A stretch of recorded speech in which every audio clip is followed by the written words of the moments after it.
I got nutmegged really badly by a kid, and it shocked me. From that point on, trained every day to get revenge. You ended up becoming a World Panna champion. So then I started posting, and then I started to get noticed because what I did was very different. Remind us of some of the players that you filmed with. Pogba, Eden Hazard, Bale? Gareth Bale. And you nutmegged Neymar. Yes, everyone else stepped aside. Amazing. And it was just me v him, and then, yeah, I got him. So go on, out of all of them, best techers. I'd say I can't talk about your story without talking about your horrific injury. I had 1.5 litres of blood in my abdomen. A litre and a half of blood in your abdomen? My liver had completely exploded. The only thought that came into my head is I'm dying. I was in a coma, but they were ready to operate. The blood congealed. It's a miracle. Wow. I had 92 staples. Your life then got pretty positive. 2 months later was the world champs, and I went and I... If you had that as a script for a movie, you wouldn't believe it was true. Hello, welcome back to another episode of Inside the Industry Unfiltered. With myself, Adam Smith, delighted to say joining me on the podcast today, Jack Downer, aka Street Panna, a man with over 1 million subscribers and, of course, 2-time World Panna champion. And this boy has an incredible story to tell. Jack, firstly, thank you for coming on the podcast. Oh, thank you for having me, bro. It's a pleasure. Long time coming. I know, yeah, it has been. Now, your story, there are some incredible highs and some incredible lows as well. And I know that you're happy to talk in quite honest and open way. So thank you very much for coming on. Before we get into sort of what happened and the highs and the lows, tell us about how your love for Panna started. And also tell us what Panna is for those that might not be aware. Yeah, very good question. Panna is essentially the 1v1 of football. So if it was me versus you at world level, we'd be in a cage. 3-minute match. I would hope. 3-minute match. Yeah. Most goals wins, or a nutmeg is an instant knockout, otherwise known as a Panna. I discovered that at 14 following some injuries. I played normal football, just had some minor injuries with my ankle and was pretty unlucky. Yeah. And then at that point, my mum pushed me to go to a local club. There was a Panna coach, Yofi. Wow. And he knew about Panna from Holland. Yeah. And no one at the time knew about Panna. Yeah, it's big over there, isn't it? It's massive. Yeah. And at that point, there was maybe about 5 people that really played Panna in the UK. And I got nutmegged really badly by a kid that also went to my school. And it shocked me. And from that point on, trained every day to get revenge. Week later, went back, got revenge, nutmegged him. And at that point, I found out that there was the tournaments. And not only did I love the sport, I loved football, but this felt more expressive. It felt more like something that belonged to me, that I could really tailor. And I like the fact that if I put the hours in, I'd succeed. Whereas sometimes in 11-a-side, you know, I could have a terrible game, but we win, or I could have a great game and we lose. The team effort, exactly. The team aspect to it, you mean? 100%. Whereas this, because it was 1v1, this was all on me. Yeah. And that fascinated me. I found out there was World Championships. No UK player had ever got to knockout stages of that. And it was a year later, I got top 32 in Europe, top 32 in the world at 15, 16. Wow. And then carried on from there. So trained every day for 9 years following that. There's a lot to dissect from that. So I commentated recently on you playing an 11-a-side game, and you've got a bit in your locker, to be fair. So what level did you play at prior to finding Panna as a footballer? Yeah, so I started football late. I started at 10.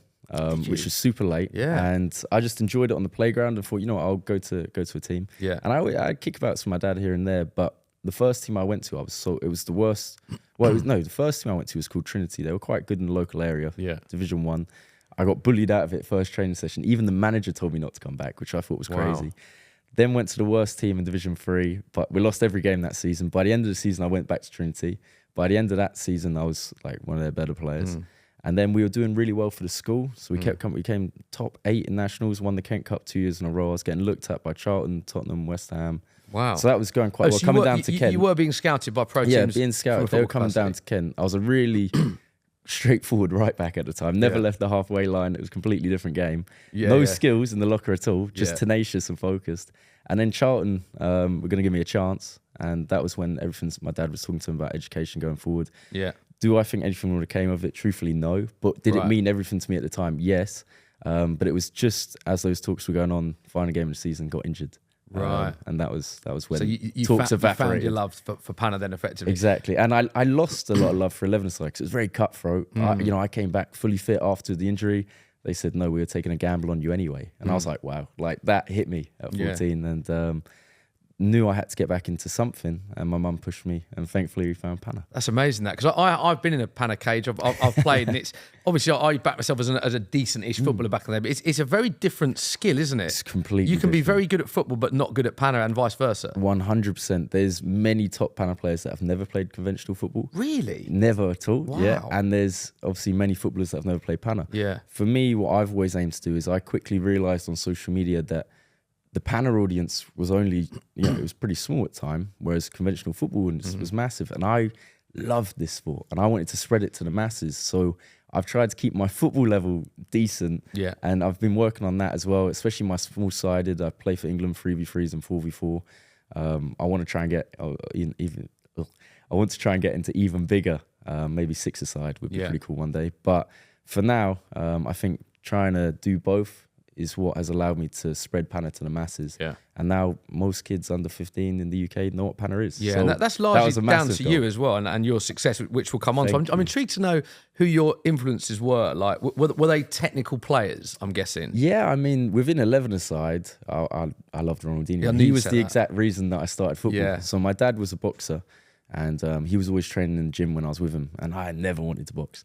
And I would just watch on the office computer YouTube, and Ronaldinho came up. There was a flat football under the desk, and that's when I went outside, started kicking it against the wall. Yeah. I learned how to do an elastico or a flip flap before I learned how to pass properly. Did you? Yeah, it was always ingrained in me. That's amazing. But Ronaldinho was the inspiration for football. Then 11-a-side, then within Panna, there was a lot of inspirations. Many leading players there who I'm now lucky enough to be competing against and I'm friends with. But the biggest inspiration overall, athletically, was always my dad, because he was always training, and he was working 2-3 jobs and still going to boxing, still fighting. And I went to a lot of his fights when I was from about the age of 6 to 12, I think. And I was with him when he won the IBA unlicensed world title. Oh, wow. And so you had that boxed at a really good level. Yeah, it was unlicensed, but it was a really high level at the time. And the circuit was quite different to now. And he's an amazing boxer. And he couldn't turn pro because of his age and a variety of things in his life. But technically, he's always been, in my eyes at least, a league above. And maybe that's where you get your competitive drive from, the fact that you've gone to compete at a high level, if your dad has probably in the blood, it's also, I'd say, the appreciation for being dedicated, for being focused, for being tenacious. I've always had very high standards on that. And it was never pushed onto me, but I've always seen it in my dad and wanted to emulate it. Yeah. And I'd say that's the basis for that. I love that. It's amazing you say Ronaldinho. So I was lucky enough to do a shoot with Sky where I went to AC Milan's training centre back then. And that was when they had Ronaldinho, Seedorf, Dida. It was incredible. Pirlo. I don't know if Robinho was there at the time, but it was that era. Wow. And it was watching, effectively, we were doing a behind the sscenes of a training day. And he was just literally... There was a gym session. Everyone was doing gym weights. He was just juggling a ball the whole time. Didn't seem to do any didn't lift gym any work weights at all. But the technique he had was unbelievable. Wow. I remember saying to my cameraman at the time, just focus on Ronaldinho because they're just doing bench press. And he's like juggling a tennis ball, like catching on his neck. He's like, you'd have loved it. It was honestly insane. But, like the Showboat King and stuff. I probably watched that. I probably watched it back in the day. I'll try and dig it out. It was a long time ago, but I was just blown away by the technical ability that he had. And he looked like someone that would just practice with anything rather than... Cool. Do you know what I mean by that? I can't imagine him staying behind doing shooting drills, but I can imagine him always juggling a ball, if that makes sense. And yeah, exactly that, smile on his face. So it's amazing how you just sort of wrapped that story up. You wanted to get revenge on a mate, but then you ended up becoming a World Panna Champion, which you sort of brushed through quite quickly. So how do you go from literally having one coach and nutmegging your mate to becoming the best in the world? And how long was that journey? It was 9 years. Wow. So I trained every day. I'm pretty sure it was 9 years. It might have been. Yeah, no, I think it was 9 what years. is, if you don't mind me asking, when you say train every day, what aspects are you actually training? So with the ball, my rules for training, I had this from when I was very young. I had a notebook and I would record the hours I trained within the notebook. And for me to put one line, which was 1 hour, I had to train on my own with no distractions for an hour. And I wanted to keep the streak of every day, just because that's how I was. And I would play with my club. I'd play, because I still played 11-a-side. Technical stuff you're talking about. Yeah, so like... but I'd play at lunch, I'd play with my mates, I'd play after school, but I had to find time on my own. And that was me and the ball. And there was a lot of movements in Panna that you can learn and dissect. And I remember I didn't have internet on my phone at the time. And I would be in the house and I'd get it up on my mum's phone. I'd film it on my phone, the screen. Yeah. I'd go outside, I'd watch it, and I'd try and go slow-mo with it. Right, so you'd replicate videos you see on YouTube. So it's just footwork every day. Yeah. That was for the first year and a half. Yeah. Then I was trying to persuade people to play against me. No one really wanted to play or get nutmegged. So then it was a matter of, okay, I've got to train some people. So I took some of my friends and I trained them, and they trained with me every day.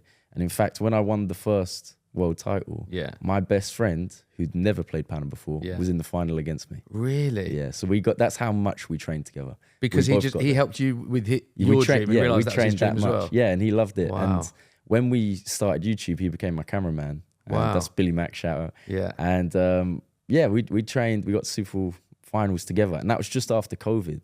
Yeah. And the whole of COVID, we trained all day, every day. Really? But that's what training is. And then you have to be creative because there's no coaches in Panna. Yeah. Obviously, I was lucky to be introduced by Yofi. And for the start stage there was. But then I'd kind of surpassed his experience, in the sense that I was competing. And now we're in this new territory of, okay, how can I get more efficient? How can I be more effective? It's not just footwork. How do I apply this? And that's when my love of 11-a-side really tailored in, because I was preparing for a Panna tournament by learning 11-a-side practices. I wanted to be able to, you've got to score, so you've got to pass. My short passing had to come really good, both feet. And then I took it to a technical level and I was like, okay, what can I do with my body so that I can block your leg as I'm shooting, so that I can guarantee. And then it also comes into boxing. Like, it's all about range. So can you reach me? When you're tackling, how am I guaranteeing I'm in a position to get around you? Wow. And it's all preemptive and laying traps. Analyze that, yeah. So that was a lot of the training, was thinking about that. But one thing to add, as a wrap up of that, you don't have to train for an hour every day on your own. You don't. Right. For lots of it, I only did 20 minutes, but I made sure that I did 20 minutes every day. Right. And that was no matter what was going on. Just for repetition, uni exams, and school exams. Yeah. Because I hated, say it'd been 3 days, I'd come back, first 20 minutes, I'd feel rusty. Then I get into the session, but I might already be frustrated because I'm thinking, why can't I do this? Why am I not feeling sharp? It was only 3 days. I hated that feeling so much that 20 minutes every day meant I never regressed. Really? And it just meant that as soon as I get on the ball, I feel sharp. Obviously, you got to warm up, but I felt like, I'm ready. And that's what 20 minutes every day did. It kept me thinking about it. I'd be at school, meant to be revising for my exams or preparing. And instead, I'd be thinking, what can I do so that in those 20 minutes, because that's the only time span I've got, what can I do to make that the best 20 minutes of practice? Wow. And be efficient. So, okay, it was only 20 minutes, but I was thinking about it the whole day. And it's the best use of the 20 minutes. Exactly. Yeah. So that would be my one tip, is anyone that's trying to make the change from what they're doing at the moment to their passion or their hobby and really level up in that. If you're focused on it, I had to get my schoolwork out of the way. I then went to uni. I never thought this would be my job. Yeah. Never believed it in a million years. I mean, super grateful for it. But there was a turning point where I was like, how do I turn my passion into my livelihood? Yeah. And what that was the focus. Okay, yes, I'm at work, I'm at school, but I was thinking about that and I was working on it, just getting this done. Meanwhile, that's amazing. That, and it's a good bit of advice about utilizing your time as well, because everyone says we're too busy for this and that, but actually you can always carve out 20 minutes in any day for that. I'm interested to know, how did your life change after? Because you said you were the first British World Panna champion ever. Yeah. And obviously at that time you're building a YouTube audience as well. You're realizing it's a career path. It's 9 years in the making to get to that point. So when you became world champion, how did your life change? So weirdly enough, it didn't. Not at all? Not really. World champion was just world champion. It's a very underground sport. So in the scene I had respect, but I already had respect before that. Yeah. So I'd got to semi-finals. I'd done well before that. So weirdly enough, it didn't change too much. Brands, I was already very close with brands and work-wise. So social media-wise, I was already respected. The main thing that I have to deal with, I would say, is that I'm an athlete. For me, I'm an athlete. That's what I am. I live like an athlete. I eat like an athlete, sleep like an athlete. But I have to make content. And I'm a content creator professionally. I'm not a professional athlete because my job, I win the world championship. I don't make any money. Yeah. So I have to be a content creator. And I have 2 jobs at once, really. Yeah. And I love content creation for the sole purpose. The only reason I made Instagram, it's called Street Panna, not called Jack Downer, because it wasn't about me. Yeah. It was about the sport. I made Instagram so that I could message people abroad for tips and tricks. Yeah. And they gave them to me. And then they said, look, we've been teaching you, you got to post about it. All right, fair deals. Right. So then I started posting. And then I got some, I started to get noticed because what I did was very different. But that's why I love Instagram to this day, is because there's kids out there that are exactly like me. And I am that kid that was asking for advice. So I reply to every DM, every question about Panna, every single one. And that's the only reason I continue to push it. Social media has never been about money for me or anything like this. because if I wanted to earn money, I'd go work in the city banking, or that's what I would do, and that's what I was gonna do. Yeah, I was taking philosophy at King's. I was going to do a conversion to law, MA at Oxford. I had everything planned in my head, but my passion took over, and that's why everything I do of content creation is passion. You're quite a deep thinker in terms of how you analyse things and utilise time. Massively, I respect that. It's good. It's amazing that you say that, because there's not many people that would say becoming world champion had no impact on my life at all, because you're actually a content creator first in terms of your livelihood, and then becoming a world champion is great from a friends, family, honour, proud moment point of view, but because it's an underground sport, didn't actually change your life. What was weird as well is I won it, and everyone's kind of like, Jack won. Yeah. Like, it was just normal, and that was weird. Like, and it was actually even weirder on the second time when I won it. But I'll get onto that later. But it's an odd one, because there's so many things that I do, because I'm always pushing and trying to improve in certain aspects, that it becomes normal. And world champion was that was deserved. Spent 9 years training for that. Deserved it. Yeah. Move on. Next thing. Play. But I didn't want to be like that. It was my dream as a kid. It's just how used to working hard I got, that by the time I'd got there, I was already moving past it. Yeah, it's a great way to look at it, and how you sort of look back on that, and it's probably helped you going forward as well. 100%. I can't talk about your story without talking about what you think I'm about to mention, because you suffered a horrific injury, and I think it's fair to say your life changed completely after this moment. 100%. If you don't mind talking about it, could you just sort of tell us exactly what happened? So I think it was the end of May, June. So Panna World Champ season's around August. So you become world champion this time? I'd already been world champ. Bit of a profile on social media. Life's going great. Yeah, going really well. And just moved into London with two of my best friends. Yeah. Billy, one of them, Jono, the other. Yeah. And we're there. We've got loads of massive plans coming up. Yeah. But we had Panna tournaments coming up. I was really fit for them, and I wanted to win them. And I was excited for that. And then Billy said he's got a charity match, Content Ballers TikTok one. Yeah. And he was playing in goal, and it was in Dorking. And I was going to go. It's near me, yeah. I was going to go watch. But as I was going, I thought, I might as well play. Yeah, I might as well play. They'll have me in. So I wasn't going to play, but I thought I will play. And then Bill was in goal. I went left wing, and everyone was super rowdy, like really up for the match. And I was thinking, this is a little bit, it's a charity match, but like, I'm not. I played a few of them. They are competitive. So I stayed left wing. Yeah. And I said to Bill, like, just pass it to the left back, pass it to me. And then I don't need it for the first 10 minutes. So everyone was playing, and everyone was getting tired. And I thought, all right, now I'll start getting the ball. So I get the ball, I rainbow flicked someone on the edge of the box, nutmegged someone.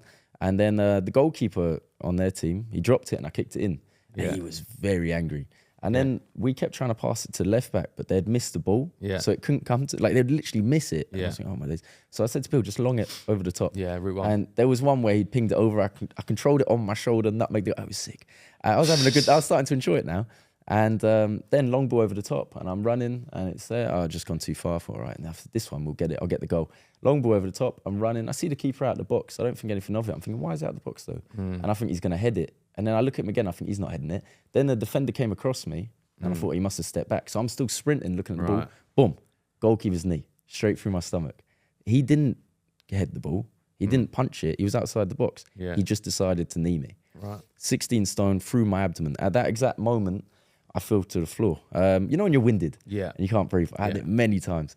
And this was completely different. It was that times 100. So you knew straight away it was a serious injury? No, immediately, because I couldn't breathe. So I was on the floor, and I tried to breathe. Obviously, I was just sprinting as well, so I needed to breathe. And I couldn't breathe, and I was trying to breathe, and I thought, you're winded, Jack, relax. And then 5, 6, 7, I'm thinking, I can't breathe. Gets to about 10 seconds. I think then the only thought that came into my head, because I'm trying to be rational, the only thought that came into my head is I'm dying. Like, I'm dying. Like, straight away you were dying? So the keeper was just about to walk off, and I grabbed his hand. As much as I disliked him at the time, obviously, I grabbed his hand because I didn't want to die alone, and that was the only feeling I had. And I took a breath after 40 seconds. Meanwhile, the commentator's saying on stream that I need some tiger balm or an ice bath or something ridiculous. So people around you didn't think it was a serious issue? No. People around me are mocking me. But at the time, I was 100% dying. So despite this, I then get off the pitch and shout out some of the players that helped, like Forms, Olivia, there was a lot of Simon there, lots of nice people there that helped. And they wanted me to stay and watch the match. And I was like, no, I'm not staying, I'm going. And I said, can you call an ambulance? As I'm kind of hobbling round to changing rooms, there's no medic on site. there's no ambulance coming. They say, no, it's not severe enough. They're busy on something else. Not severe enough. I should have spoke on the phone. So then I called a taxi. There's 2 hospitals. You called a taxi at this point? 2 hospitals close by.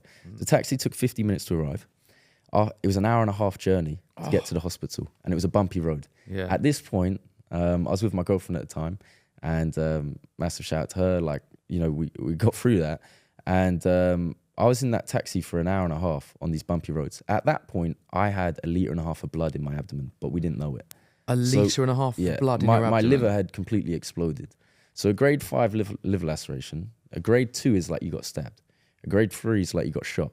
Grade 5, they explained to me, is it just completely exploded. Yeah, do you know what? I actually Googled this before we came in. That's not an exaggeration. No, yeah. The way to... That's what the surgeon in told sort of me. layman's terms, I suppose they refer to it as like your liver exploding inside of you. One of the surgeons said to me, he said, I guess if you took your liver... He was a young lad. Yeah. This is what the surgeon said to you. Yeah, very talented guy, young guy. We were quite friends in ICU. He wasn't a surgeon, he was in ICU. He said, I guess if you laid your liver on the floor and you hit it with a sledgehammer and that's probably what it was. And everyone in the hospital thought I was in a car crash. They couldn't believe it was football. But anyway, at that point, I called my mum, because I always call my mum when something goes wrong. And she's a nurse. And she's talking. I thought, oh yeah, this is bad. Because we normally have quite quick phone calls. Yeah. And she was trying to keep me awake, because she was convinced if I fell asleep in the car, I'd die. In the taxi, this is? Yeah, in the taxi. I got out and walked into A&E. I said, look, I'm just about to talk at the desk, and a lady cuts in front of me, old lady. She's got a bruise from her COVID jab that she wants checked, and she cuts in front of me. I think, oh my days, I'm dying here. But you know, my girlfriend's really scared, so I'm not trying to be scared. I felt bad for even squeezing her hand because it hurt. So I was just like, anyway, when I was in the waiting room, I then blacked out, and the old lady actually said to everyone that I was faking it, which was kind of crazy. But obviously I wasn't. Yeah. After 7 hours, I was seen. 7 hours. 7 hours? 7 hours I was operated on. So you had a grade 5 liver laceration and were close to death, and you waited 7 hours because they didn't know that at the time? They didn't know, because they thought I was young. They thought I had a cracked rib, and I was like, this isn't a cracked rib. But to be fair, they didn't know that at the time. No, they didn't know. Fine. Yeah, they didn't know. But for you, the pain you must have been in. Yeah, it was ridiculous. And they put me on this machine where they were rotating. I still watched, my mate was in goal for the penalty shootout. I still watched it. Yeah, the base penalties, and he won it. So I was well happy. That's the main thing there. I put that on my Instagram as well. And then it got really bad. And the last thing that I remember is my girlfriend at the time was there, and I kind of just came back around to consciousness, and I'm just about to be wheeled away, and she's crying. I'm in resus at this point, and I said, hey, don't worry about it. Like, I'm strong. I'll be fine. Yeah. Look after yourself. I'll see you in a bit. I love you loads. That was it. Yeah. And, you know, that could have been the biggest lie I'd ever told. Yeah. But I genuinely believed I'd be fine. Then I come back round to consciousness. I'm in a lift on the bed. Everyone's standing around me, morbid, all the surgeons. They're just taking me to where they're going to operate on me. And I thought, man, I need to try and raise the mood here. So I start trying to make a joke about how I've never been in a lift with a bed. And they're like, hey, it was a terrible joke. But, you know, they were just looking at me like, yeah. And I was like, I knew then they thought I was going to die. Really? And then... so this is after you had a scan, was it, when they realised the lots severity of of it? Yeah, lots of scans. So once you had the scan, they realised that they needed to operate straight away? Straight away. They all came back. And that's when things got amplified? Massively. I went to resus, and that's when I was in and out of consciousness as well. And then the last thing I remember is I was in the operation room, and they're doing that thing where you have to count down from 10, you're going to sleep. And they're just relax, we're going to put you to sleep. And I was like, yeah, come on. I remember saying, like, do your job, let's go. Like, I was rushing it. And 10, 9, 8, and I'm still there. 7, 6, 5. I'm still looking at them. Let's just relax. 3, 2, 1. One guy goes, that's enough to take down a horse. And then I went. Right. But my body must have been so trying to survive, fighting it. Wow. That it didn't even want to go to sleep. Wow. In real life, in the awakened world, not my world where now I'm in operation, they were struggling to keep me alive. They'd packed my liver. It was bleeding, lots of blood. I think I don't want to get this wrong, but there's so many numbers in relation to this story. I think I had, like, if there's 7 pints of blood in your body, I got given 11, something like that. That was the proportion. So I had more than the whole amount, all of the blood in my body. I've been given 11 pints in total to keep me alive. So there was a lot of blood loss. And they were trying to package, this is the best way I can explain it, is package my liver together. And they were putting paper around it and trying to minimize the bleeding. They were trying to operate, but they realized they couldn't do it. They couldn't save me. And the head surgeon there, he was taught by one of the best liver surgeons in Europe. And he called him and he said, look, we need you to save this boy. Like, can we send him to you? And he said, yeah. So on a Sunday evening, he opened up King's Hospital and I was being transferred there immediately. They tried to transfer me by helicopter, as in they wanted to, but the vibrations they said would kill me. So they had to send me. They sent me with 2 ambulances, and they sent me there.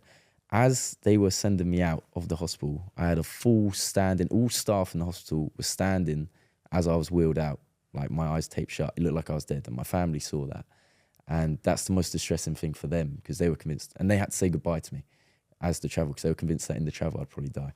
In the travel, my blood pressure went completely, and I somehow survived it.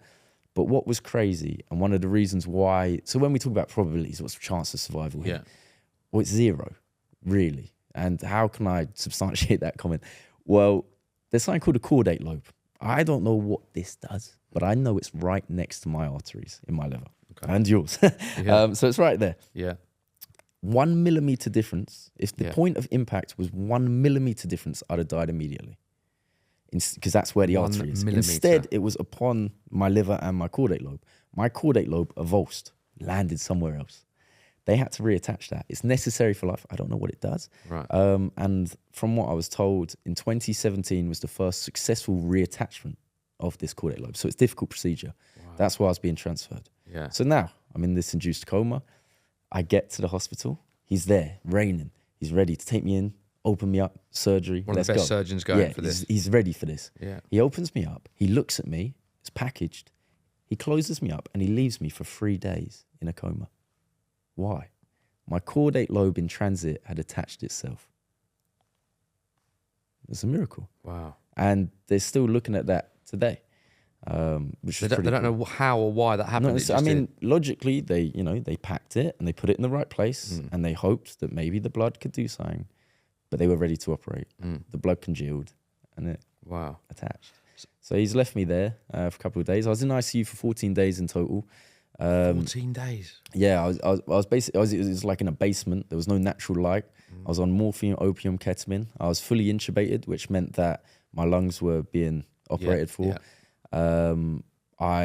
At one point, when it seemed like things were better, it turns out I couldn't breathe whilst I was awake. I was saying to everyone I can't breathe. This was just before the intubation. And turns out that my lungs were filling with fluid, infection, blood, pus. And they had to take 500 milliliters of blood out of each lung. So I was drowning whilst I was awake. They had to stab through my ribs and get that out. Then at that point, I was really bad. They almost put me onto a life support machine. They said if that was turned on, there was probably about a 20% chance of me then getting off that. So the battle was still going. Wow. I'd lost the ability to move. So I'd been in the bed. Everything had wasted away. I went in at 75 kg. I came out at 59 kg. All my muscle was gone. I had no body fat before. I couldn't lift my hands. I couldn't talk because of the intubation. Then my dad had just got back from it was COVID. It was COVID times. So 1 hour a day I was allowed to see people. Wow. So that was when, allowed 3 visitors. So either my sister, my girlfriend at the time, my mum, my other sister, some of my friends. And then then my dad got back from China. I hadn't seen him for 1.5 years. And then the first time I'd seen him was when they'd removed the intubation. And at that point, this is a breathing machine that goes to your lungs. You have to cough. And you have to remove it. And at that point, I was 100% convinced I was going to die. Logically, I wasn't. But they were actually concerned because my lungs were very weak, and they didn't know if they didn't know when to take it out, but they needed to because I kept getting infections as a result of it. And anyway, I survived that, saw Dad. But what's even crazy and why that's even heightened, and I don't want to digress too much on this topic, but I'll bring it up, is I was in a coma, right? I was in 2. I was induced into 2 comas. First one, the 3-day one. Second one, the 1-day one. But when you're in hospital, people don't tell you things. On the final day, they said, Jack, we don't think you're going to die. Great. Until that, I don't get told anything because they don't know I'm going to survive. And also, I'm with 2 nurses in ICU. 23 hours a day, I'm on my own with those nurses. But these nurses weren't speaking English around me because that wasn't their natural language, and that's fine, all good. But for me, it was really confusing because I couldn't say anything because I was intubated. And you're not knowing what they're saying. I don't know what they're saying. And also, on top of that, they thought I had brain damage. That's why they weren't necessarily speaking to me in English. They did try to, but also I'm hallucinating. I'm on morphine, opium, ketamine. And this is just mad. I don't know where I am. I don't know why I'm there for this state of, let's say, 6 days really bad. And I'd just been in a coma. And that's all I knew. And no one told me anything until I got out and I was in the car with my dad and I was talking and I was saying, like, look, I'm going to tell you what I think's happened this last 2 weeks. And can you just listen and then tell me if I was right? Because I just have this crazy experience. There was, at one point I'd wake up, I've removed all the wires from my arm, I'm trying to escape the hospital. why? Just because you're on, you know, I didn't believe in lots of it. But anyway, so I said, look, I think I was in a coma for 3 days. And actually, the best way to explain this, I had a knowledge of what was going on around me when I was in the coma. How? So when you're in a coma, you can think. And this is one of the things that I think is most fascinating. And I was essentially in a dream in this coma. And it was a dream that I couldn't control. Sometimes I'm in a dream and I'm aware, it's you a can dream. remember this dream when you're in the coma? This is the most harrowing thing about it all. It all sounds kind of probably quite tough, but this was the worst thing. This was the hardest thing to come over. I was in a dream, and normally if I'm in a dream, maybe I can think, this is a dream, or I'm about to die, and I think, don't worry, I'll wake up, and I wake up. In this dream, I woke up in a hospital bed. Bearing in mind, I hadn't been in the hospital bed per se, only the operation one.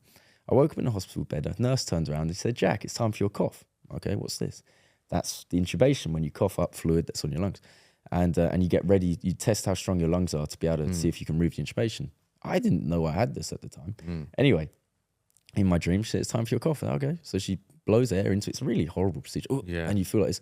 Then I coughed, but then I died. In the dream, I died. And it went pitch black. And then what I call eyelid black. So if you close your eyes, it's black, but it's not fully black. I can see the light. Yeah. Then it went to that. So it's pitch black, then eyelid black. I'm in the room. Okay, I open my eyes. She turns around. Jack, it's time for your cough. I die. Pitch black, eyelid black. This goes on and on and on. And I die and I die and I die and I die. And it's this surge in pain through my whole body. Boom, pitch black. Now I'm getting pretty tired of this. And I'm there laying there and I'm thinking, I'm not opening my damn eyes. I'm not doing it. So then what does she do? She peels them up, shines a light on them. I know you're there. Cough, boom, dead. Oh, okay. I know this game. So then she shines a light in, but I'm looking up. Ha, can't wake me up now. And then she pinches my thumb. I go, oh. Then she gets me. I thought, all right, fine. Cough, dead. Pain, pitch black, eyelid black. Now she's going to shine the light at me. I'm looking up. She pinches my thumb. I thought, nah, I'm firm in it. That doesn't hurt. Then she slaps me. I wake up.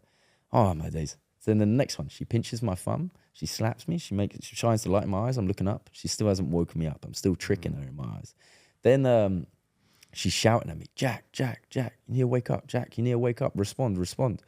And you know, I think, you know what? Stuff this. I'm too competitive for this. I'm not having this lady, whoever she is, doing this to me. So I get up, I push her, and then it goes, I kid you not, it goes level 1 in the corner. What? And I run, and then another doctor runs at me, and I dodge him. Level 2. And then 50. This is where it gets really weird. I mean, it's weird already, right? And this is what your this is your memory of the coma. This is my 100% reality. There was no changing it. If I told you to look straight ahead of that white wall for 10 minutes, within 30 seconds, you'll be thinking, what am I having for dinner later? What? You're not looking at it. You have to look at it. Think nothing but the white wall. That is this dream. I had no... Normally I have a voice in my head. Yeah. Like if I said... So this is going on for real whilst you're in the coma. There's nothing I can do about it. There's nothing. Like I can't even reflect on it. I'm just simulated to live this. I can't. I've tried to think about everything, to wake up, to do something else. I can't. And at this point, 50 Cent appeared and told me, hustle or die. I was thinking, what the 50 hell? Cent, 50 the rapper? Cent, the rapper, appeared. I've actually met him since. It was legendary. And he knows about the story. It was super cool. Anyway, yeah, I'd met him at that point. I thought, what? I thought, well, too right, I'm going to hustle or die. The only album I ever listened to when I was driving back and forth to my dad's house was Get Rich or Die Trying, 50 Cent. So I thought, you know what, game on. Yeah. Exactly. So that's what I'm on. Then I get to level 3. Then I get caught. They kill me. Then I start again. Get to level 4. Get caught. Kill me. I was progressing though, but I had to remember, like, dodge this one, run around that way. It was really complicated trying to escape this hospital. And I'm getting to about level 20 and I get stuck. Then what happens? My mum is sitting beside me. She says, I'll help you. What? She'll help. So then with her help, I get to about level 50, but then she can't help anymore. Then I get to about level 60 on my own. I get stuck again. Then my girlfriend at the time came in and she helps me get to like level 70. And then she can't help me anymore. And then fine, it makes sense, you know, who I was dating at the time. And then my mum. But then what was really peculiar, and only because, like, don't get me wrong, Riyad is one of my closest friends. I work with him a lot in football, but he wasn't like in the room, you know, in my eye. Like, you know, I went to the hospital with those people. And anyway, Riyad comes in and he helps me right at the end, kind of getting almost towards level 100. And I really appreciated it. I thought, great. And then in the end, I had to get to like level 120, which was just a mick take because I thought it would end at 100. Anyway, it did end eventually. And I got to the top of the hospital and I ended up jumping on a helicopter with 50 Cent. It flew away and I woke up. Wow. Mad. Anyway, at this point, during it, I've had to run this level. Every time you lose, I feel in excruciating pain. Yeah. And I said, it felt like it was 3 days of pure dying. Yeah. And that's when I came out to my dad. I said, look, I think I was in a coma for 3 days. He said, really? I said, yeah, I think I was in a coma for 3 days because it felt that long. Yeah. And first person that visited me was my mum. Then it was then it was Radea. At the point where I was really dying, they visited me. They were sent in to talk to me, to help. Wow. And at the point where I was really close to dying, obviously another one of these points, they sent my mum in to shout at me, to get a response. They sent my girlfriend in, and they sent Radea in, because that was the one day that he visited. And I knew this was at the worst. And they were the 3 people that appeared in your dream during the coma. But when did they appear? They appeared when I was stuck. Wow. And when I was stuck on a level and I'd kept dying, I would lay there. It's gone pitch black. It would go eyelid black. And I wanted it to remain pitch black. I didn't want to be there. You know what I mean? Yeah. I'd kept dying. I just wanted to fade away and stop. And I could sense it. And there were 2 things that kept me alive. 1, hope. And that hope was from my family and friends and loved ones. And 2, an insane competitiveness that I wanted to complete this, that I couldn't stop now, despite how much hurt. And then what did they do when I was close to dying? They pinched my thumb. They pinched my cheek. They shouted at me. So all of that you were visualizing was actually happening. And I mentioned that they thought I had brain damage. Why? It's because every time they shined the light in my eyes were looking up. It wasn't because of brain damage. It was because I was trying to hide from them. And that came across in real life. So there's a direct link between comas and like being in the coma and the room, essentially. Wow. So anyone that's ever, one of their loved ones or someone they know is in a coma, 100% the effort you put in to try and reach them in that room will not be in vain. You might not get a physical response. They might not be able to articulate it afterwards. Yeah. But genuinely, without that, I'm convinced I'd be dead. Or I'd have survived just through some sheer competitiveness. But what was I competing for? Wow. For me, everything I've ever done, my whole life, I've never cared about money, followers. It's just security for me and my family. That's it. And to make them proud. That's everything. And so that's what I compete for. And that doesn't change. And that was emulated there. That's an amazing story, that. And thank you for sharing. As I say, I'm sure people that may have experienced something or have people that go through that, it's a great story to exactly that, to help. And it's like how vivid I don't want to call it a dream if you're in a coma, but I suppose it is a dream. But also there's elements of reality if those 3 people are the 3 people that were by your bedside. So in terms of how serious it was then, from people saying get up and play on and not being taken seriously, you were given a 20% chance of survival once the operation was starting. Yeah, that was just from my lung infection. But prior to that, it was even lower, you were saying? The head surgeon, I went back to check on him. Him to check on me, technically. Yeah. And he's fine, thankfully. Big up Patel. But he said to me, Jack, anyone else on the pitch would have died. Really? And I said, okay. I said, come on, man. You know what I'm like. I said, come on, man. What if I was playing with Ronaldo? They said, yeah, he'd be dead. And I said, then why did I survive? They said, we don't know. But I'm not saying that I'm not fitter than Ronaldo, no way. But I had trained every day. I slept. I'd lived like an athlete, never smoked, didn't drink. Like any of those things, if I'd done them, I'd be dead because it was that close to the wire. So how, in terms of the rehab then afterwards, you had a 9-month period where... 9 months of rehab. What did you have to learn to do again? So they said it would take me 3 months to be able to walk for 5 minutes, fitness-wise, because I had full body atrophy. So all of my muscles were gone. Yeah. And then on top of that, I couldn't lift anything heavy for 9 months and so on, and it was just a risk of hernias. And I had 92 staples in this scar. Can I have a look at them? So just to the... There's actually 2. So the first one starts here and goes to there, and then the second one is there to there. Wow, 92 staples you had there. So I did the 9 months rehab. And was that learning how to walk again? Yeah, so primarily, I actually pick up objects, fingers, toes. That was okay. It was mainly just balance. Like the weirdest thing to explain was I could only walk in one speed. You know, like when there's a couple of steps and you kind of skip up a couple of steps. Yeah. I couldn't accelerate. The speed that I moved was just, I had no power to move any quicker. How was that mentally for you, that period? That must have been ridiculously debilitating. I went into that about to, in my eyes, win another World Championship. And I came out, now everything's reset. Everything I'd worked for. I didn't know if I'd be able to play football again. I didn't know any contact, if I'd be okay. But the worst thing for me, it wasn't about me. I wasn't thinking about me. I was thinking about everyone around me. My mum's a nurse. She couldn't go back to work because she's looking after PTSD from what she's me in hospital. Right. My dad was teaching in China. He came back to see me. Couldn't go back to China because of COVID. He lost his job. My partner at the time, she had a really good job opportunity, but she didn't take it because she stayed with me in hospital. My sisters, both, everyone needed therapy as well. Did they? I was just about to be the Euros. I had loads of money that I was going to earn for work opportunities, but I couldn't earn anything. Wow. And now I have to spend my money trying to help everyone else, but I don't have any money because my savings, I knew I was going to earn a lot of money, so I put my savings at the time into investments, which ironically did terrible. So I had no money. At one point, I had £600 in my bank account, and yet I'm employing people. I can't work because, and also like I can't get money from my family. Like I'm the one that helps them out if there's a problem. Yeah, there's no That's lifeline really for me. Tough for you, yeah. So I'm there with £600 and I can't tell anyone because well, everyone relies on me and the ship will sink. And I'm the one that's crippled. I'm the one that's in the bed. So I got to get to work. So I did. But like how? Did you have therapy? You said your family had therapy for dealing with that. Obviously, you were the one that went through that. Did you ever need therapy? I was contracted to have therapy, whatever that means. They said because of my age and what I've been through, like I need to have it medically. That was in ICU. They signed me up for that. I said, okay, if you want to sign me up for it. I said, but if there's someone else that will better use the resources, like feel free to give it to them. And they said, no, you've got to have it. I said, oh, no problem, I'll take it, thank you. And then by the time I'd actually, within the next 5 days, they said, no, like you don't need it. And I never got messaged about it.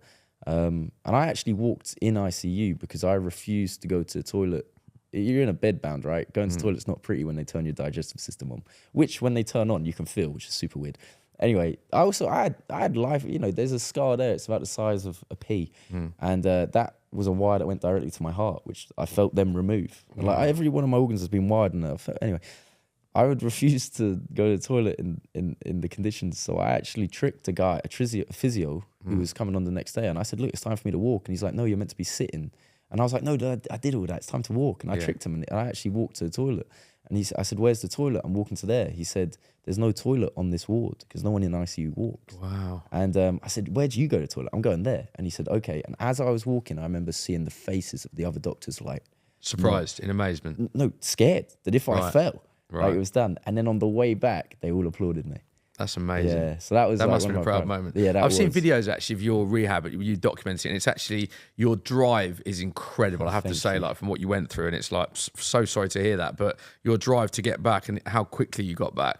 Your life then obviously got pretty positive quite quickly, didn't it? I mean, I fast forward to when you're in Qatar and you're filming with Neymar and Mbappe, Roberto Carlos, Bale. So how did you get from that point of not being able to walk to then getting those opportunities? I trained every day. Nothing changed there. And the training was different. Now it's you had a bit of a following anyway, so once you could train, those opportunities came. So I was training 3 times a day. Dad was with me full time. I decided that, you know what I'm going to do? I needed a purpose. I just came out. My life's just been shaken up. What do I need in Panna? What do I need in social media? That's not why I live. Is that why I live? What's my life purpose? I need a question. Answer that now. I was so grateful to be alive. I was so grateful just to be in my home where my family was, just to sit in a bed that was mine. I was grateful for everything.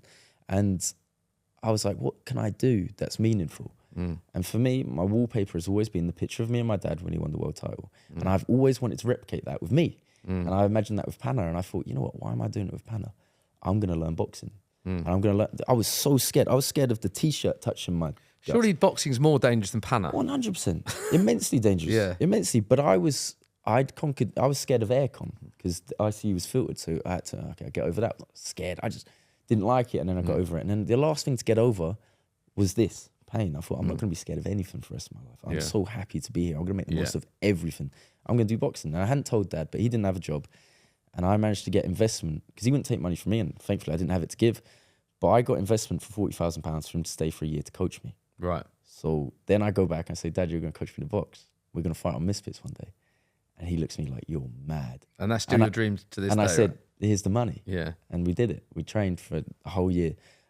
Still my dream to this day. Yeah. Could we actualize it? Have I been on Misfits? No. But have I been trying? Yes. Yeah. And truth be told, progress is pretty slow in boxing when you don't have a core. So the first 9 months, I didn't really learn much, but we were training. You know what I mean? So it helped you the physical, your mental strength, all of that. Any money that I had on rehab and training with Dad, and it was me and Dad and Jono, and we were there, this team. Yeah. Jono's a sports therapist as well normally, so we were going through everything. Yeah. And then I'd got pretty fit, went out with Neymar. The opportunity came through Visit Qatar, and that was legendary. And there was, Remind us who's there, Neymar? Mbappe, Donnarumma, Marquinhos on that And that's day. still one of your most viewed, I think it's your most viewed video, isn't it? Definitely. And you nutmeg Neymar, which is an amazing story. You go from basically 10% chance of survival or whatever it was to nutmegging Neymar. And that was within the 9 months. Within 9 months of what they said would be rehab. So what was that moment like when you're standing there and you nutmeg one of the greatest players to ever play? Yeah, he was one of my... I used to watch him all the time at Santos. And for me, what was crazy about it, everyone, content creators, you'd go to that opportunity of content ideas. Me and Jono, my best friend, who became a cameraman, we were there and we were like, I said to him, I've got no content ideas. I'm just going to nutmeg Neymar. He said, really? I said, I'm going to nutmeg him. You just don't want to nutmeg him, I said, no, I'm going to. And I said, this is how I'm going to do it. Yeah. And the exact move that I hit him with, I told Jono I'd do. And that was all legit. Just I've seen the video. Well, obviously, he challenged. So I don't not challenge you him saying either. to him, "Oh look, this would be great for a vid," or that's all man. legit. Yeah. God. No, I'm just right. One thing to add here. One thing to add here. Yes, you do. Never has it been fake. At 18, when I moved to London for uni, I went to every area where there was a good player. Yeah. And I challenged all of them in Panna. And anyone that said it was fake, I challenged them. Yeah. Now that's why I mentioned. I'm not saying it was, but you always get in any comment section, don't you? That's what I'm saying. But that's something that I try and stamp out. So Neymar, I didn't even ask him to play. I didn't ask him because I feel bad because I don't want to use Neymar for me, my gain. I'm just happy to be there. Yeah. I'd brought him gifts. He's a legend. And I was just there, happy. We had buzzing. We had like 6 minutes for him or something. Yeah. Between 3 of us. Andrew Henson, BN Freestyle, legends. No. And they were doing their thing and I was just watching, enjoying it. Then we did some 2v2. Me and Xavi Simmons versus Neymar and Hendo, I think. And then, obviously, I was trying to kind of play against Neymar a bit and he was backing off. And then there was a bit where I had the ball and he was like, okay, let's go. And everyone else stepped aside. Amazing. And it was just me v him. And then, I got him. How did he react when you nutmegged him? He taught me some choice words in Portuguese. Did he? What was he? What did he say Son off of camera? A bitch. Did he? But then off camera, off camera, what was he like? Go on. Oh, he was super chill, such a nice guy. Just said, you know, like, nice one, man. I gave him some gifts. I said, you're a legend. Thank you for everything you've done for the sport. Yeah. You know, like his flair, he's inspired millions and millions of players. And I just took the time to say thank you. And I love that. And like, so much respect for him. Yeah. I will never not respect him because he knew what I could do. And that's amazing for your channel. It wasn't his game and he gave me that opportunity. Yeah. So that was legendary. And then straight away I walked over, I was with Mbappe. I said to Mbappe, look, I don't even know what to do. I just did some shooting things with it. I couldn't even film anymore. What was Mbappe like? It's such a nice guy. Yeah. Such a nice guy. I want to ask you remind us of some of the players that you've filmed with. Go on, list them off. Mbappe, Neymar. It's your chance to name drop now. Oh, okay. David Beckham. Xabi Alonso was my manager, his first managerial job for Tango FC. Pogba, coached by Frank Lampard. Who else we Gareth got? Bale? Gareth Bale. Plenty of times. He's Forgot about him. Eden Hazard. Wow. So many amazing players. Roberto Carlos. So go on, out of all of them, best techers. Paul Pogba. Paul Pogba's got the best. Really? Unbelievable. So Paul Pogba, in your eyes, better technically than Neymar, Mbappe, Roberto Carlos, Eden Hazard. Better technically at Panna. Right. Okay. Better technically Paul at Pogba Panna. number one. Unbelievable. Yeah, but loads of players have played Panna that you might not expect. Wow. Jan Vertonghen. You wouldn't expect him to be techie. He played Panna. Do you know what? I've played tech ball with Jan Vertonghen and he was unreal. There you go. Why was Paul Pogba, what made him the GOAT of Panna then? For me, he's ridiculously strong. Ridiculously strong. Like, you know when someone puts your arm on you, you think, oh, this is going to be a tough day. He put his arm on me, I moved over there. He didn't even extend it. I was like, how do I even get into range? And then on top of that, so fast, so balanced, clever. And he's just a legend. What about nicest player that you filmed with? There's never been a player that I filmed with that I haven't thought was incredibly nice. No, fair enough. Is there one that stands out as being like really Frank Lampard? Yeah, Frank Lampard. He's a good guy, I had a nutmeg challenge and he would pick people from the crowd. And I said, look, if I do this, you got to follow me back on Instagram. Years and years ago, I didn't have many followers. And he said, yeah, all right. My phone had died. He didn't even have his own phone on him. And he said, look, I'll get my agent to write it down. I thought, never going to happen. Yeah. 3 days later, he followed me. Then years later, we'd chat a little bit. Like, I just support him in what he does. And because he went into managing and so on. And he had a kid's book. And I commented on it. I said, this looks great. I'm going to buy it. And I was going to buy it for my niece and nephew. He DM'd me straight away. He said, no, just give me your address. That's class. And he hand wrote a full inside to Bella, your uncle, all these lovely things about me and football, and to Noah. And then his handwriting's quite distinctive. It's quite curly. And the same handwriting was on the letter. Yeah. And I was like on the envelope. And I was like, no way did Frank Lampard just send that. Post it, yeah. And that was surreal. Like, one of the nicest things ever. That's amazing. From anyone, yeah. That's an amazing story. So your life then, you've had your injury, you've had 9 months of recovery. Yeah. You've then built your profile up. You've nutmegged Neymar. You're filmed with Mbappe, World Beckham, Lampard. Everything is geared towards world champs. Yeah. Then incredibly, you have another really serious injury setback. Can you tell us about that? Exactly 1 year on from my first injury. I hadn't played an 11-a-side match since. This was going to be my first 11-side match. No. Champions League final, the day after on the pitch. Yeah, I know them, yeah. I fought Liverpool-Madrid final. Yeah. I was out in Paris, just filmed with Bale that day. Yeah. Rio Ferdinand, Evra, unreal. Yeah. And then, essentially, I was at a dinner, celebratory dinner, day before, and I was explaining to one of my good friends that it was the first time I was going to play football again, and they didn't know about my injury. So I've just gone through this whole process. It's, it's quite a long story, 30 minutes. And then I said, oh, excuse me, Becky, like, I've got a bit of pain. I'm just going to go to the toilet. No, I didn't even tell her that. I said, I've just got to go to the toilet. I had a pain. And I was thinking, man, I really hope I'm sick. And then I said, oh, sorry, Becky, I'm going to have to go back. I said to Jono, like, we got to go. And, oh, stay. I said, nah, I've got to go get a taxi back. I said, Jono, go get some ibuprofen, please, obviously. And I never take painkillers. And he was like, okay. So he's going to look for a pharmacy. Then I go to the hotel room. I start being sick. And I was sick every 5 minutes for 6 hours. So I was drinking water just to be sick. I was being uncontrollably sick. And I knew from about, obviously, 10 minutes in, okay, I got to go to hospital. But did I want to? No. When you go to hospital, you lose all freedom. You're called a patient in hospital because you need patience. And I didn't want to go through it again. It was torment. But I was mentally, there in I suppose, as well. That's horrible. No way. I'd got strong. I was stronger than I'd ever been, faster than I'd ever been. I'd got back. I was up. And now I knew I had to go to hospital. When I got there, I went the next day, and that's when I needed second surgery. The blood that had congealed, that saved my life, had then formed scar tissue and had somehow strangulated my intestine, and nothing was going to pass, and I was going to be sick until I died. So I had to have another operation. Wow. And full core surgery, so that's the second scar that was there. And I was in France, and obviously now my family come out to France to see me, to try and be there. I had this thing which was like goes up your nose and it clears your stomach. I had that in for so long that like it got to the stage where I'd had full core surgery. The mucus that had built up was like flooding my lungs, so I had to cough, but I couldn't cough because I had core surgery. Every time I coughed, I had the staples in again. Then I got out eventually. I was in that hospital for 7 days, 8 days. Horrible. The same as the last one. Horrible. And nice hospital, great staff. Like, don't get me wrong. Saved my life again. Extremely grateful. But was it nice? No. Was it harrowing? Yes. Then what was worse about this one is when I got out, I couldn't eat. Like, I tried to eat. You couldn't. And I would just be sick. And I'd be sick. And I'd be sick. And no one, they said, oh yeah, in a couple of days you'll be able to eat. They said you should be able to eat now.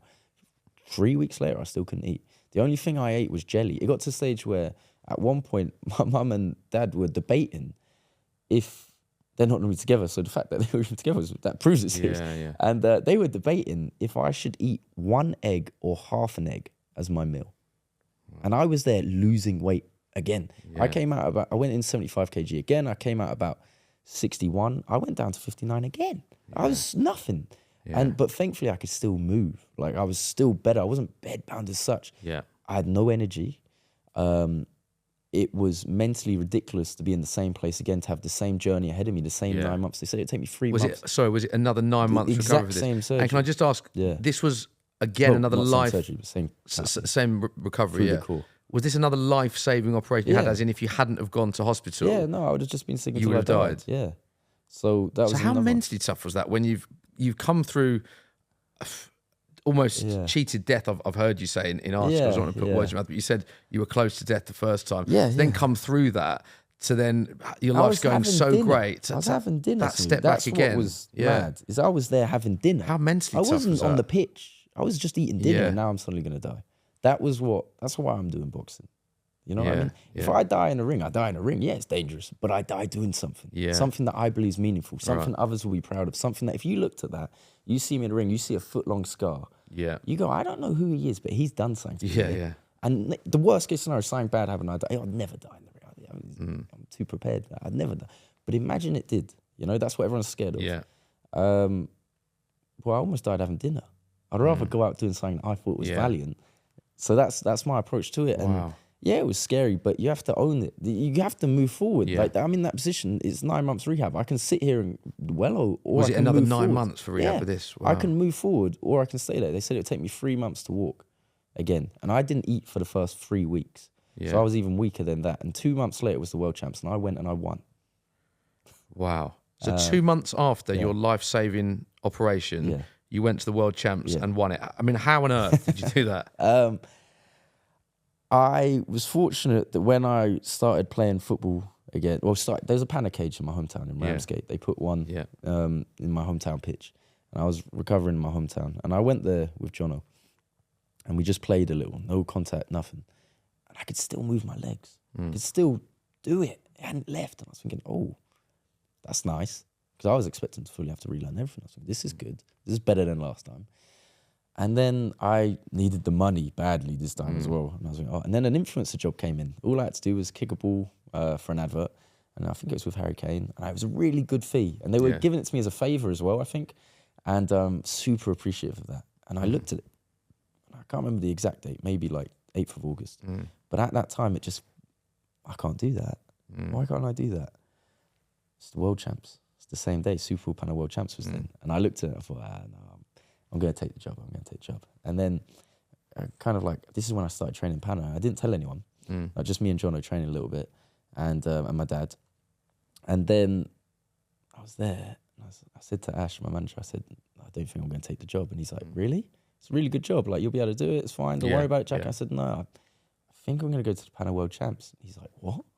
So no one thought you could achieve it. And he was like, okay, well, you do whatever you think's best, but be careful. And I was there, and in my eyes, if I went to the job, I was a content creator. Yeah. If I went to the World Champs, I was an athlete. Wow. If I went and lost, I was an athlete who lost. Yeah. If I went to, I was an athlete. And when you went to that, do you think back to those days in the hospital bed where you think, I need, you used the word purpose earlier, I need a calling almost like your destiny this was the moment was for me. to become world champion. Yeah. And so talk me through that moment. I lost a lot of money. Did you? Yeah. Because I turned down the job. I booked it last minute. Flights that normally £50 were like 400. It was during that time where the prices went crazy. Yeah. Had to pay for me, the cameraman. Missed out on the players' hotel because it had already fully booked. So I had to stay in a different one. I didn't tell anyone that was even there. So I didn't go to the events to rock up. On the tournament day, I rocked up. That was it. And when I rocked up, I was convinced I was going to win. And there was one player there, my nemesis. He's a great friend of mine. His name's Fajani Safi, amazing player. Yeah. Also, in the meanwhile, I played him before my first injury.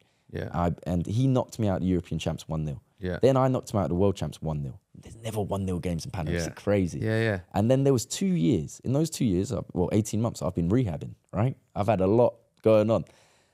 In those 2 years, he turned full-time. Panna, social media, doing great, training a lot, even better than ever. He was there. I looked at him, I thought, that's the final. First game, I go in. I'm against a very good Belgian player. I lost.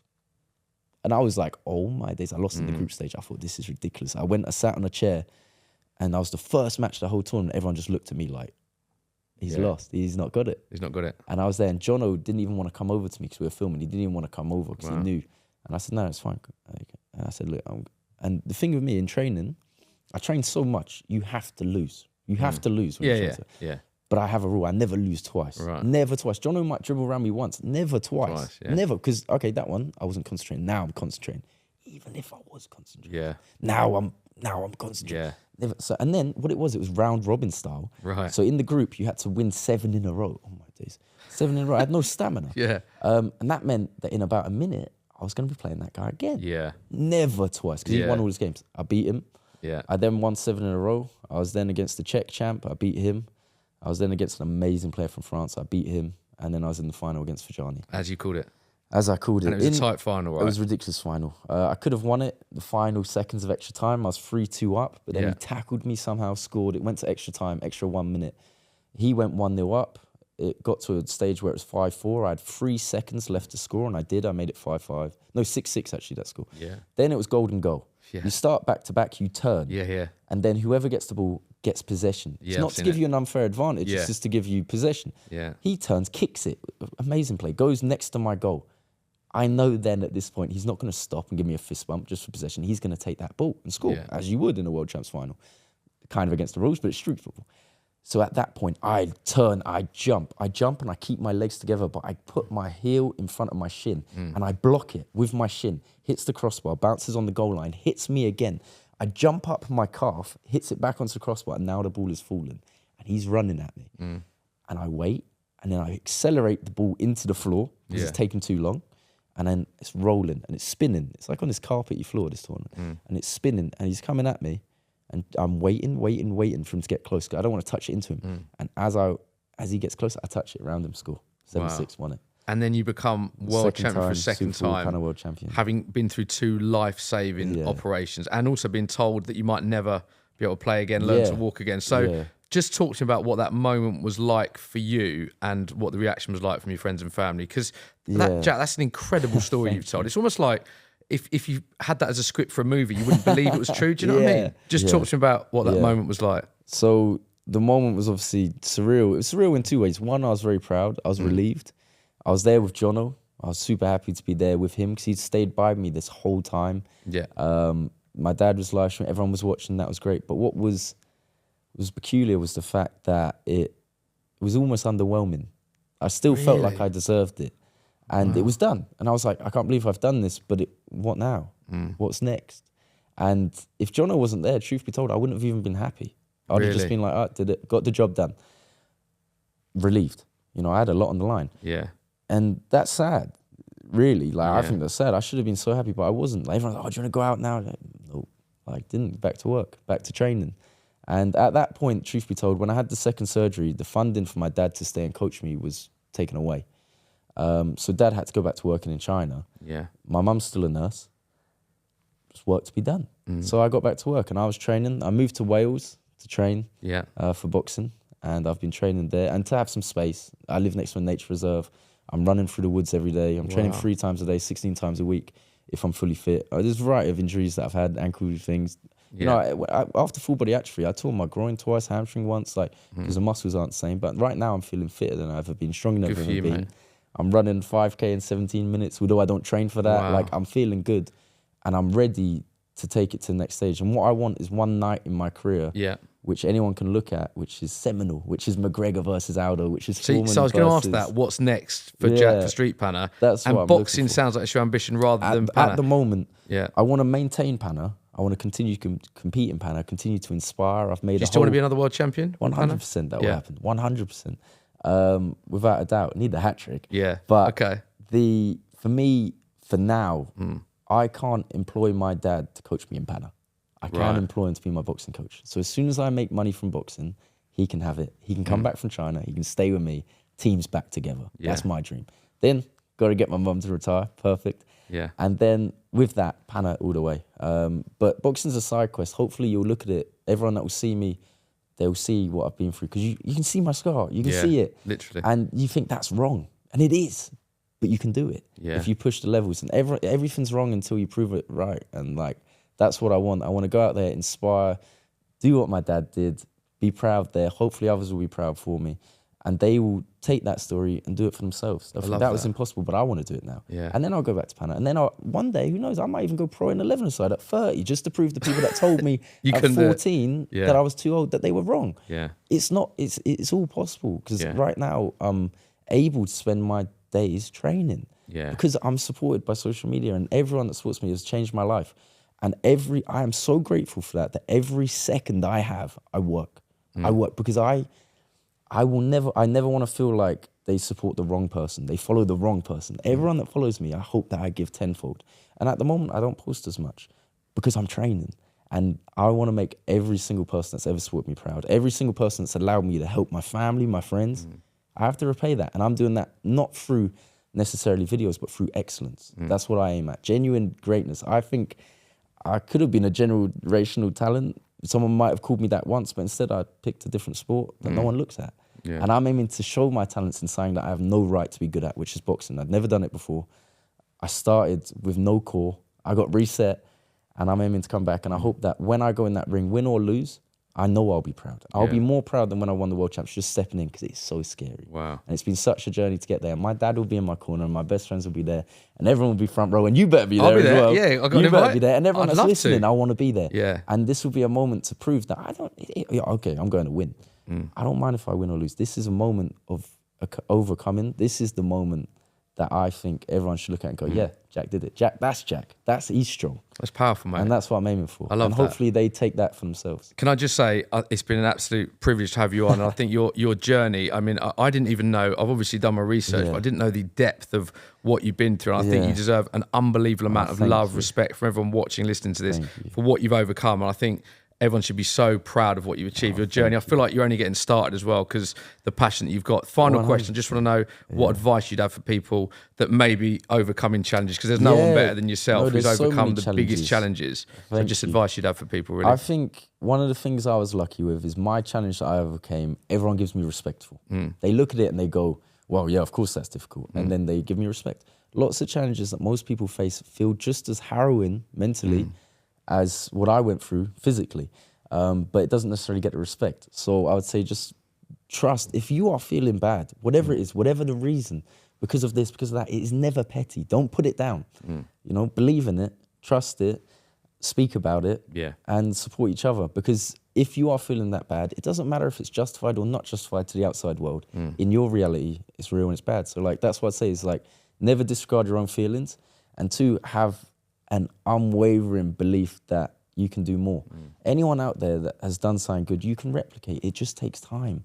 And that's what I learned how to learn, and now I apply it to what I want to apply it to. And that is persistent patience with focus. And 20 minutes a day can change your life. It changed mine. So I think it's the perfect note to end it, mate. Your story's been amazing. I Thank can't wait to see you in the ring. Can't wait to see you 3-time Panna champion, content creation, filming with some of the big players again. Thank you so much. Thank you for coming on, mate. And it's been brilliant to sit down with you.